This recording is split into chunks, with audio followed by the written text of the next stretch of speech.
요한복음 5장 22절에서 30절 말씀 우리 한 목소리로 읽겠습니다. 아버지께서 아무도 심판하지 아니하시고 심판을 다 아들에게 맡기셨으니 이는 모든 사람으로 아버지를 공경하는 것 같이 아들을 공경하게 하려 하심이라. 아들을 공경하지 아니하는 자는 그를 보내신 아버지도 공경하지 아니하느니라. 내가 진실로 진실로 너희에게 이르노니 내 말을 듣고 또 나 보내신 이를 믿는 자는 영생을 얻었고 심판에 이르지 아니하나니 사망에서 생명으로 옮겼느니라. 진실로 진실로 너희에게 이르노니 죽은 자들이 하나님의 아들의 음성을 들을 때가 오나니 곧 이때라. 듣는 자는 살아나리라. 아버지께서 자기 속에 생명이 있음 같이 아들에게도 생명을 주어 그 속에 있게 하셨고 또 인자됨으로 말미암아 심판하는 권한을 주셨느니라. 이를 놀랍게 여기지 말라. 무덤 속에 있는 자가 다 그의 음성을 들을 때가 오나니 선한 일을 행한 자는 생명의 부활로 악한 일을 행한 자는 심판의 부활로 나오리라. 내가 아무것도 스스로 할 수 없노라. 듣는 대로 심판하노니 나는 나의 뜻대로 하려 하지 않고 나를 보내신 이의 뜻대로 하려 함으로 내 심판은 의로우니라. 아멘. 예수님은 예수님께서 안식일에 38년 된 병자를 고치신 일로 유대인들이 자신을 공격해오자 내 아버지께서 이제까지 일하시니 나도 일한다 라고 말씀하셨습니다. 이 말씀은 예수님이 하나님과 함께 일하는, 하나님만 하실 수 있는 일을 함께 하는 존재다라는 의미였고, 그래서 유대인들은 자신을 하나님과 동등되게 여기는 예수님을 향해서 더 화를 내면서 심지어 예수님을 죽여야겠다고 생각합니다. 이런 유대인들의 반응에 예수님은 자신이 그렇게 할 수 있는 이유는 하나님께서 아들에게 모든 것을 보이셨기 때문이라고 하십니다. 이것은 예수님께서 일하시는 방식, 그 안에 담긴 생각과 뜻, 그리고 목적까지 모두 하나님의 방식과 하나님의 뜻과 목적에 일치한다는 의미라고 했죠. 예수님은 자의로 이런 모든 일을 행하는 것이 아니라 하나님의 뜻 안에서 하나님의 방식을 따라 성실하게 행하시는 겁니다. 그런데 예수님은 아버지께서 그런 일들보다 더 큰 일도 행하도록 보이셨다라고 말씀하셨습니다. 하나님만이 하실 수 있는 일, 천지 만물을 운행하고 섭리하는 그런 모든 일보다 더 큰 일이 있다는 건데, 더 큰 그 일이란 바로 예수님께서 우리를 위해 죽으시는 것, 그래서 우리를 살리시는 것이다 라고 했습니다. 하나님은 이 일을 이루시는 것을, 예수님께서 우리를 위해 죽으사 우리를 살리시는 이 일을 천하 만물보다 더 큰 일, 귀한 일, 중요한 일로 여기셨습니다. 그래서 아들에게 그 일을 보이시고 또한 맡기셨죠. 그 일의 결과가 바로 우리들인 거고요. 우리를 향한 하나님의 사랑이 얼마나 크고 놀라운지 감히 헤아릴 수도 우리는 없는 것입니다. 그런데 하나님은 아들에게, 예수님에게 구원하고 살리는 일뿐만 아니라 심판하는 권한도 맡기셨습니다. 요한복음 5장 22절입니다. 아버지께서 아무도 심판하지 아니하시고 심판을 다 아들에게 맡기셨으니. 예수님께 위임된 심판은 사실 예수님께서 이 땅에 오심과 함께 시작되었습니다. 예수님께 위임된 구원이 예수님께서 이 땅에 오심과 같이 시작된 것과 마찬가지죠. 하나님께서 세상을 사랑하사 독생자를 주셨고 이제 그를 믿는 자는 멸망하지 않고 심판에 이르지 아니하며 영생을 얻습니다. 이것이 하나님께서 제시하신 구원의 유일한 근거이고 방법이죠. 그렇기 때문에 아들을 믿지 않는다. 그러면 영생을 얻을 수 없는 거고 심판과 또 심판의 결과인 멸망에 이르게 되는 겁니다. 결국 아들을 믿지 않는다 라는 것이 이미 심판을 받았다라는 의미가 되는 겁니다.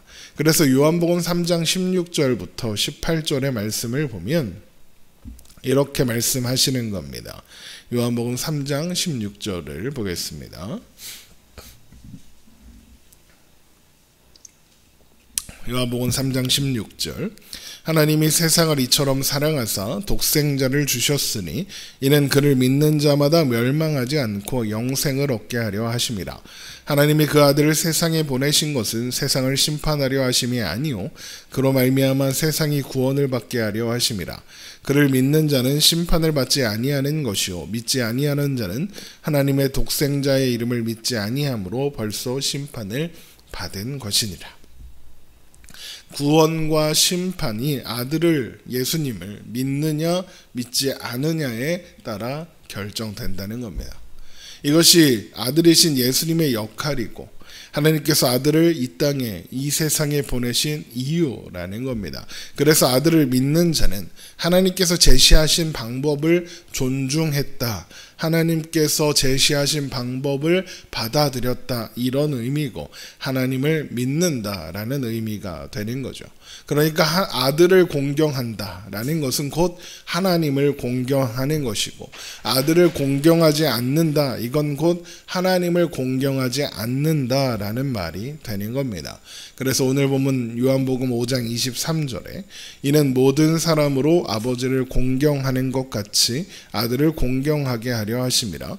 아들을 공경하지 아니하는 자는 그를 보내신 아버지도 공경하지 아니하느니라 라고 되어 있는 거죠. 결국 예수님을 믿는다는 것, 예수님을 따른다는 것은 단지 예수님을 알게 되었다, 예수님을 올바르게 이해했다, 이 정도의 의미가 아니라 하나님 아버지를 이해했다라는 의미가 되는 거고, 예수님을 믿지 않았다, 이것은 예수님을 오해하는 것뿐만 아니라 아버지를 오해하는 일이 되는 겁니다. 자, 그런데 지금 유대인들이 왜 예수님께 화를 내고 있습니까? 예수님이 하나님을 모독한다고 생각했기 때문입니다. 그러니까 유대인들은 지금 하나님을 위해서 예수님께 화를 내고 있는 겁니다. 하지만 이런 행동은 결국에는 예수님을 오해하는 행동이고 하나님을 오해한 행동인 겁니다. 이렇게 하나님을 오해하고 있으니까 예수님을 오해할 수밖에 없는 거고 할 테고요. 하지만 생명과 멸망의 근거이시며 기준이신 아들을 믿는 자는 이미 영생을 얻었으며 심판에 이르지 않습니다. 영생을 얻음으로 사망에서 생명으로 이미 옮겼기 때문이죠. 요한복음 5장 24절입니다. 내가 진실로 진실로 너희에게 이르노니 내 말을 듣고 또 나 보내신 이를 믿는 자는 영생을 얻었고 심판에 이르지 아니하나니 사망에서 생명으로 옮겼느니라. 아들을 믿음으로써 영생을 얻은 자에게는, 그리고 그에게 주어진 생명은 현재만이 아니라 미래 그리고 영혼에 속한 생명을 허락받는 겁니다. 우리에게 영생을 주신 아들 예수 그리스도는 생명을 주시는 분일 뿐만 아니라 심판과 사망을 영원히 제거하실 수 있는 분이기 때문이죠. 이렇게 하나님의 아들의 음성이 죄와 사망에 속한 자들, 죽어있는 자들에게 선포되는 겁니다. 그리고 이제 그 음성을 듣는 자는 생명을 얻고 살아나게 되는 겁니다. 그래서 요한복음 5장 25절에 진실로 진실로 너희에게 이르노니 죽은 자들이 하나님의 아들의 음성을 들을 때가 오나니 곧 이때라. 듣는 자는 살아나리라 라고 하시는 겁니다. 하나님의 아들의 음성을 듣는 때, 바로 그때가 생명이 허락되는 때라는 거죠. 하나님의 말씀이 선포될 때에 회복이 일어나는 겁니다.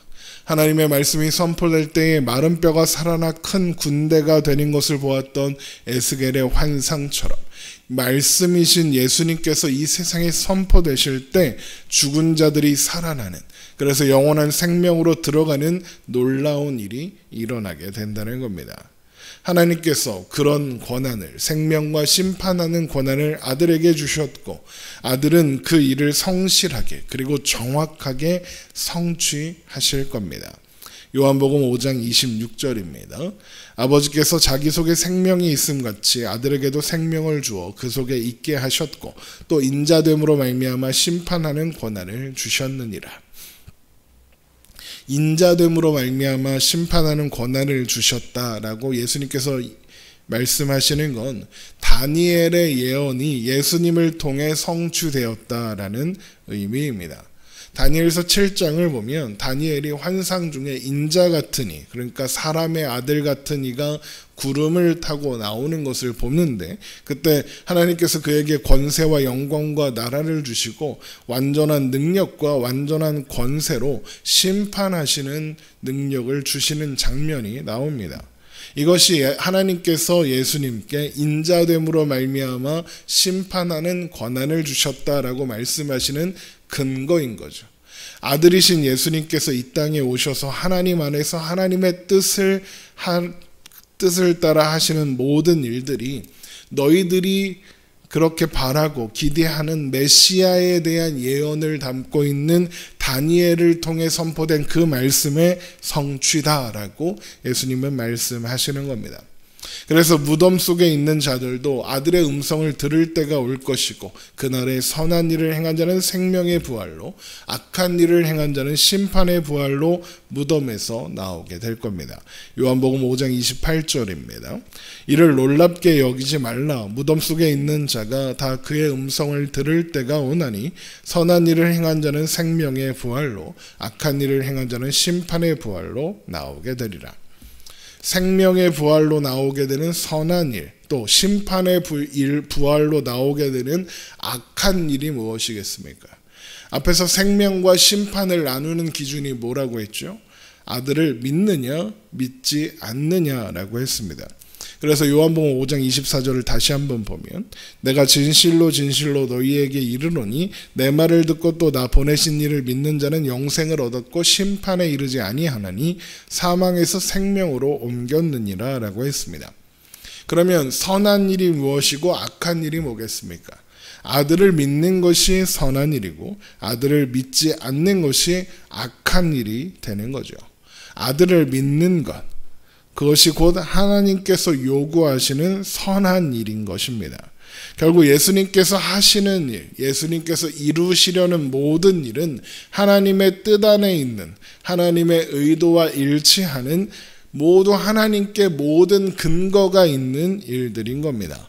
그래서 요한복음 5장 30절에 내가 아무것도 스스로 할 수 없노라. 듣는 대로 심판하노니 나는 나의 뜻대로 하려 하지 않고 나를 보내신 이의 뜻대로 하려 함으로 내 심판은 의로우니라 라고 말씀하시는 겁니다. 또한 이 모든 일은 미래에 일어날 일이 아니라 살아보고 예수님 믿으면서 또 봉사도 잘하고 교회도 잘 다니고 그렇게 살아보면 미래에 허락되는 일이 아니라 이미 우리 가운데 허락되는 일이고 이미 우리의 삶에 영향을 미치고 있는 일들입니다. 그래서 요한복음 5장 24절에 중요한 단어가 나오는 겁니다. 내가 진실로 진실로 너희에게 이르노니 내 말을 듣고 또 나 보내신 이를 믿는 자는 영생을 얻었고입니다. 얻을 예정이거나 얻을 거다, 열심히 해봐라가 아닙니다. 열심히 노력해서 선한 일을 해서 앞으로 얻어낼 수 있도록, 영생을 받을 수 있도록 해라가 아니라, 또 그래서 실수하면 끝나는 그런 일이 아니라 아들을 믿을 때에 이미 얻어졌습니다. 얻었고입니다. 아들을 믿는 자 안에는 이미 생명이 있고 심판은 없는 겁니다. 이미 얻은 자들, 그것이 우리의 정체성이고 우리의 존재의 현실인 거죠. 이미 영생을 얻은 존재. 물론 이 말이 이미 그 운명이 정해졌으니 어차피 천국 갈 거니까 이 세상에서 삶은 아무렇게나 살아도 된다, 그런 이야기를 하려는 게 아닙니다. 우리의 위치, 우리의 정체성을 인식해야 한다는 겁니다. 우리는 하나님께서 온 우주 만물보다 귀하게 여기시는 존재입니다. 우리는 아들 안에 속한 생명을 허락받은, 그래서 사망에서 생명으로 영원히 옮겨진 존재입니다. 주님은 우리를 왕같은 제사장이요 거룩한 나라요 그의 소유가 된 백성으로 삼으셨습니다. 이것이 우리가 잊지 말아야 하고 또 우리가 항상 기억해야 할 우리의 전체성이고 존재인 겁니다. 우리가 살아가는 바로 그 자리에서 그런 존재로 여러분 존재하시기 바랍니다. 우리는 그런 존재이고 우리의 정체가 그런 거니까요. 영생을 얻은 존재, 하나님 안에 있는 존재입니다. 그래서 우리의 삶의 자리에 우리가 존재함으로써 생명이 선포되고 또 사랑이 나누어지기를 소망합니다. 우리가 존재하는 그곳에 하나님 나라가 선포되고 하나님 나라가 이루어질 수 있기를 주님의 이름으로 축원합니다. 기도하겠습니다.